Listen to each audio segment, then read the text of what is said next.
Hi, it's really great to be with the AIA community today.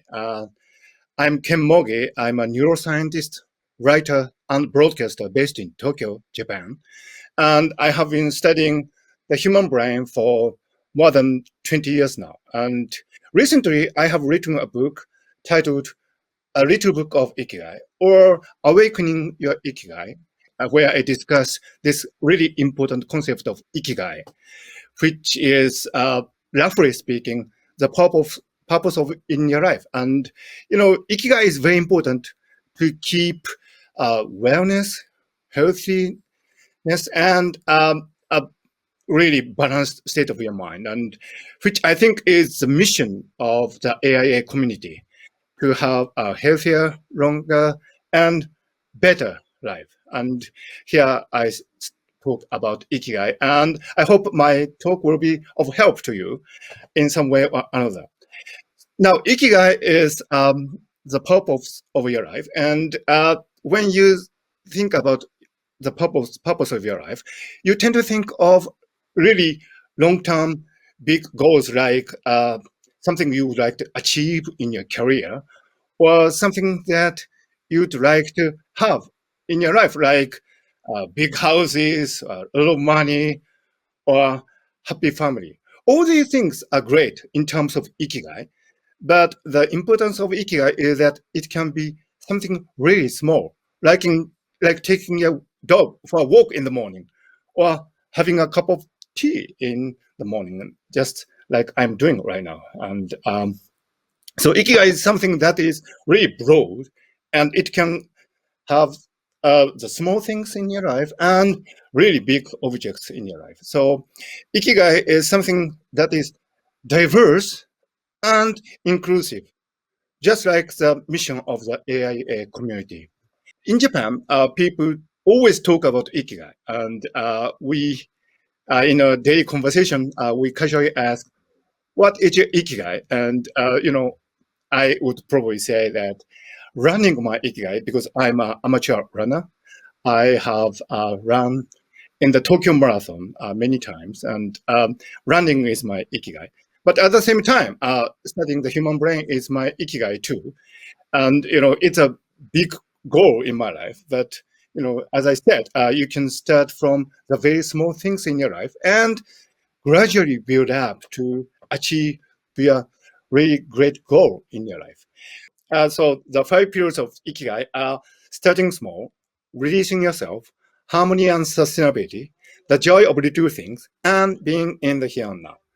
Starting small, well, it can be something as small as taking your dog for a walk in the morning or having a cup of coffee. Releasing yourself is very important because too many people are too restrained when they speak about their feelings and their opinions. So releasing yourself and being honest to your true self is very important in achieving ikigai. Harmony and sustainability. This is very important because, after all, we are living in a diverse world, and if you can just be friendly with your close ones or loved ones, that would be a really great way of achieving harmony, and that would make your life more sustainable. The joy of little things. Well, in my case, I really love to listen to my favorite music, and just a few minutes of listening to your favorite music can give you ikigai. And being in the here and now. Now, this is very important because too many people are stressed out because they are worried about too many things. But if you know how to be in the here and now, by being like a child again, because when you're a child, you were always in the here and now when you played and when you learned. And that is a really great way to kickstart your ikigai. So no matter what you might be worried, in your daily life, if you know how to dissociate yourself with these things and be in the here and now, then you can, get really wonderful feeling of your Ikigai. So these are the 5 pillars, and these are really easy to do. It's not such a big deal.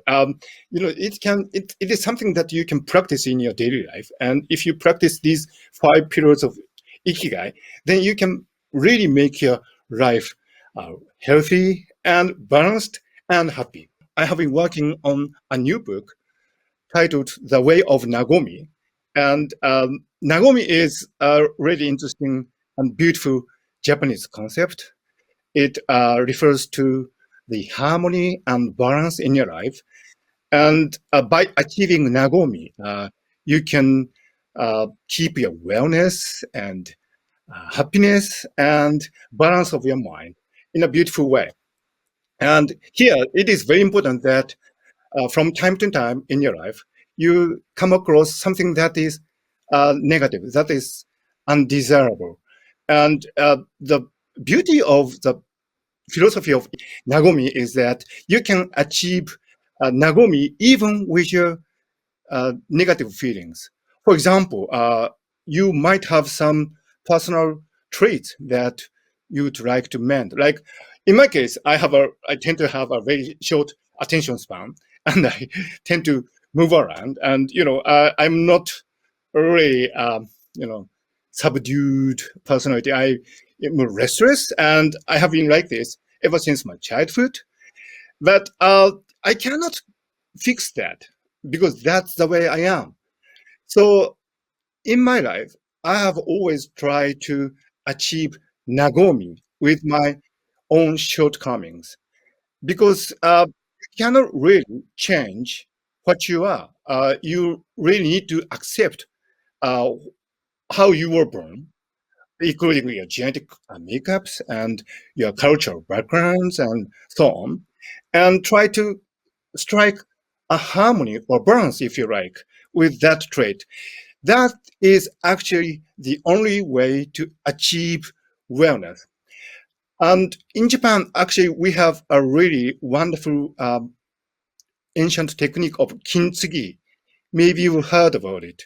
So here's a cup, and sometimes it can be broken.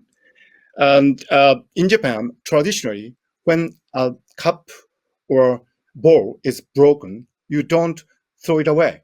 You apply the technique of kintsugi to mend the pieces and make it whole again. This technique has been applied over many, many years. And in one really famous example, they have made a whole bowl out of 53 different pieces from 53 different cups. Can you imagine it? It's called 53 pieces put together. And it's a really beautiful example of Nagomi because it shows that even if something bad happens in your life, something that is really, trying and something that would put you out of your control and balance, you can always mend it by applying this technique of kintsugi. And in the world where we exchange our ideas and information all over the world, this spirit of Nagomi is becoming very, very important to achieve harmony and balance, even when something goes wrong.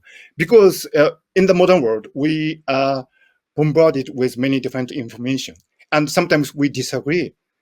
And sometimes we encounter people who might actually disturb us. But even in these cases, it'll be great if we can keep this spirit of Nagomi, because in that way we can live together, respecting each other's particular personalities and respecting diversity in an inclusive way. And I regard this as a particularly wonderful wisdom coming from the country that I live, Japan. Always try to keep harmony and balance within yourself and in the society, no matter what happens.